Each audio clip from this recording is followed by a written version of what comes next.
That is not fair, what the Dodgers are doing. He is referring to, obviously, that the is news not that broke fair. yesterday. Yes. Blake Snell is now part of the Dodgers rotation. The lefty and the Dodgers agreed to a 5-year, $182 million contract, according to sources from ESPN, pending physical, but we are counting on him getting through. No opt-outs, $52 million signing bonus, and, as now becoming the way of the Dodgers, deferred money. You should not be allowed to cheer this if you're a Dodger fan. Why? Because this is ridiculous now. This is ridiculous. Your payroll last year was over $1 billion. You know what? Now you added the best lefty in the game. What are we doing here?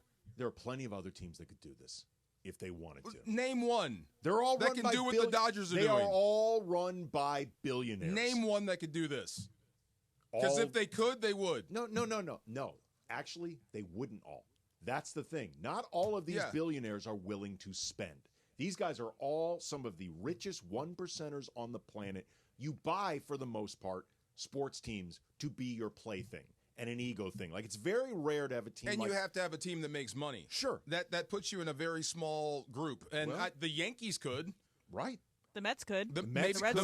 The Mets could. The Cubs could. Four or five teams can do this. No. I think more teams could, because these are all run by super rich people. But, as you pointed out, they care about the money they spend.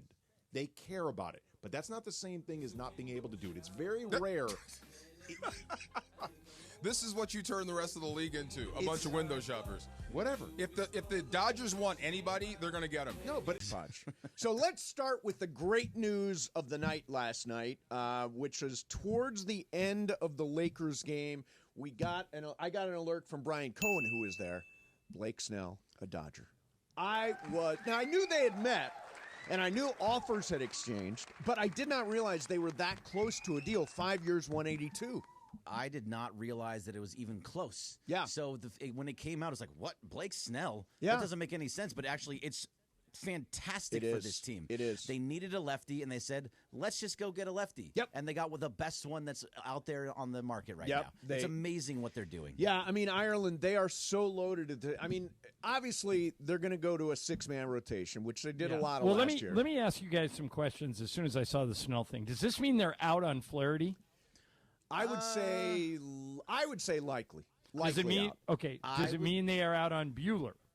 I don't think so. I think so. I don't think so. I don't think they're out on anybody, John. I think they're in on Sasaki, though. I think they're going to get Roki Sasaki. If you can get Walker Bueller for a 1 or 2 year deal at a low AAV, then they're going to do it. So what I read is 2 years, 30 mutual option after 1 year. Why would they not do that? And by the way, they can do that because 2 year Bueller 30. could get more money somewhere else, maybe. But That's the reason they wouldn't do it. Sure, well they'll put it out there, but if he wants more money elsewhere, he can take it. But the fact is that if they give it to him, they can also say, "Hey, here's 2 years, 30, and we'll defer $15 million of it." And that's true. So here again they go. They deferred another 50 on the Blake Snell contract. 60 on the Blake Snell contract. They don't even have to pay the piper for years. They're playing chess, and everybody else is playing checkers. Yeah, it really is. John, I don't think they're out on anybody. They're never as long as they can defer money and they have. Okay, well let's do an exercise here. Okay, all right. So Ohtani's your number one starter if he pitches, right? Yep. Yamamoto's 2. Yep. Or is Snell 2? Either way. I mean, some of these are interchangeable. They're all aces. Yeah. But all three of those are in. Glass now, is he expected to be back? Yes. All right, so that's 4. Kershaw. Probably you can count on him for 10 starts. And that's going to be in the middle of summer. So let's move him to the side. So we're right back to 4 again. Yep. If they get Sasaki, he's 5, right? Mm-hmm. Bobby Miller, 6? Probably Tony Gonsolin, former All-Star, probably competes for that, along with Bobby Miller, along with Justin Robleski, along with Landon Knack, along Dustin with Emmett Sheehan. They have so many guys they can plug in. But you see what I'm saying, Greg? You say they're not out on anybody. Other than Sasaki, do they even have room for another pitcher? Yeah, they always have room. They will make room. If they want to get Corbin Burns, and Corbin Burns wants to come to L.A., they'll go get him. If they want $200 million. I have to believe that The problem is if they do that, then I think both Bueller and Flaherty are gone. Well, sure. If you get Burns and Snell, Bueller and Flaherty will be gone, and you would prefer to have Burns and Snell. But Yeah. I don't think they're going to get Burns. I don't either. I think they're going to be out on Burns. What about Max Fried? Are they out on him now? I personally think they're out on Max Fried, and he also has some arm stuff that I think is a concern. Although Andrew Friedman loves guys with arm stuff, He does. he's got a lot of them. I would just think that if they're making an offer, they're not out on anybody. Just like Soto, they put an offer out to Soto. We don't know what the amount is, but it's there because they want him, and if he wants to come here, they'll take him. They don't care about money right now. They make hand over fist money. And as John, I think you pointed out a couple weeks ago, this deal for Ohtani has resulted in a ton of revenue for the Dodgers. Right. A ton of revenue. If I was Roki Sasaki, I would want to pitch for the Dodgers. Of course. That is, I would imagine we saw the ratings for games involving Yamamoto and Ohtani this year. You want to be on the team that is the most popular in your home country. And Sasaki, by the way, super cheap.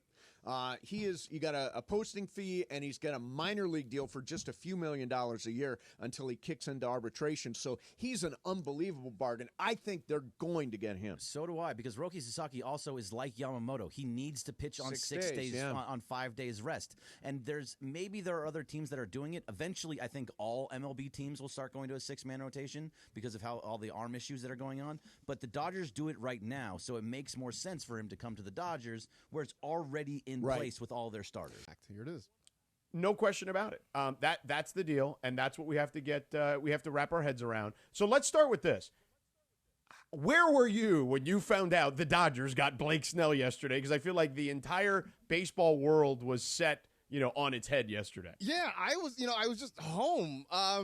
Family in town for the holidays. Was just kind of wrapping up the evening, not really doing much, and I got a text from a friend who is a Giants fan and was just basically expressing his disgust over the Dodgers.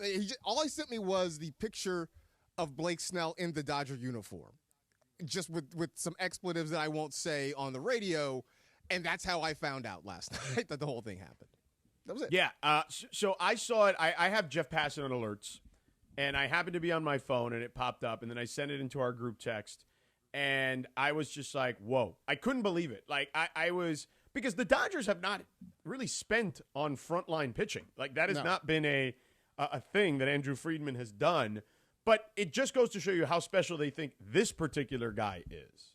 I think some of it is – obviously, Blake Snell has been excellent over the last several years for most of his career. I think some of it was being able to pick up a guy who has been one of your chief tormentors over the last couple of years. I didn't know that there was any real serious talks about the Dodgers bringing him in. Everything with the Dodgers in pitching has been centered on Roki Sasaki to this point. So it sort of caught everybody off guard. And now I think the Dodgers are basically, George, leaning into this whole idea of like, we can be the new evil empire. We can be what the Yankees were. We're going to go out, we're going to buy your best player, and we're going to use this to win for a long time. As they should, by the way, because they basically have a new economy with Ohtani. Ohtani saved them a ton of money, right? And then he brings in a whole new economy on top of that. So you've got this incredible, amount of money to work with that why not use it, especially after what you saw last year. Yes, you ended up winning the World Series. The margins were very thin, particularly in that first series. A few things go wrong in that series against the Mets, and it could be a different story. The Yankees one, we all know. It was just, we even talked about it yesterday, just kind of the way it all collapsed for them. But who cares? The Dodgers closed the deal. But that it just shows you that you could have been out in the first round, potentially, and then you won the World Series fairly easily. That's just life in Major League Baseball. So you don't want to you want to give yourself more room for error, and having a guy like that certainly does that. And I was thinking about it, this morning driving, that what the rotation is going to be, right? Because now you've got, in some order, Tyler Glasnow, who's expected to be back and healthy.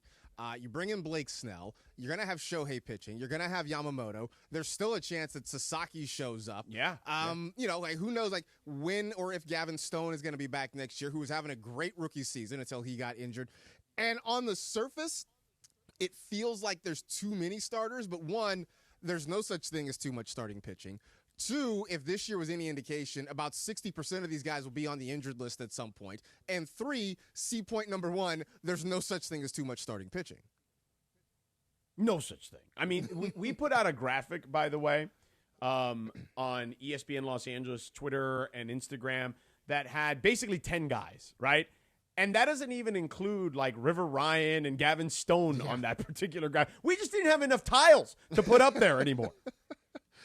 I mean, the team has gotten so deep on the pitching side. Now, obviously, this means there are questions, right? I mean, sure, always. Blake Snell coming in means Walker Buehler, thank you for your service. And if that is the last we see of you, it was a hell of a way for you to go out in a Dodger uniform. Yeah. Does Jack Flaherty come back? That seems a little bit up in the air at this point. So those are guys that were big contributors this year who are likely not going to be back because you brought Snell in. But offensively, we know how good this team is. And really, pitching-wise, George, this is a good team. It's just a question of keeping these guys healthy over the course of 162 games.